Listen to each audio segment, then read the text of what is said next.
আপনারা জানেন আল্লাহর হাবিব সাল্লাল্লাহু আলাইহি ওয়াসাল্লাম যখন মায়ের পেটে, তখনই তার পিতা দুনিয়া থেকে ইন্তেকাল করেছেন। মায়ের পেটে তার বয়স হচ্ছে 6 মাস, দুনিয়াতে আসেননি আল্লাহর হাবিব সাল্লাল্লাহু আলাইহি ওয়াসাল্লাম রাহমাতাল লিল আলামিন।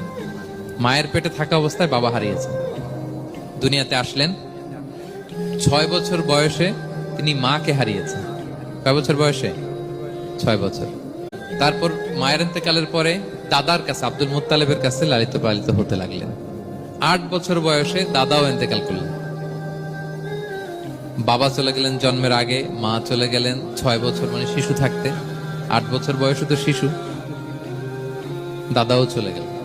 8 বছর বয়স থেকে আল্লাহর হাবিব সাল্লাল্লাহু আলাইহি ওয়াসাল্লাম চাচার কাছে এতিম অবস্থায় লালিত পালিত হতে লাগলেন। এবং আবু তালেব এত ভালোবাসতো, ঈমান আনে নাই, শেষ পর্যন্ত ঈমান আনেনি, শিরকের উপরে ইন্তেকাল করেছে, কিন্তু আল্লাহর হাবিব সাল্লাল্লাহু আলাইহি ওয়াসাল্লামকে এত ভালো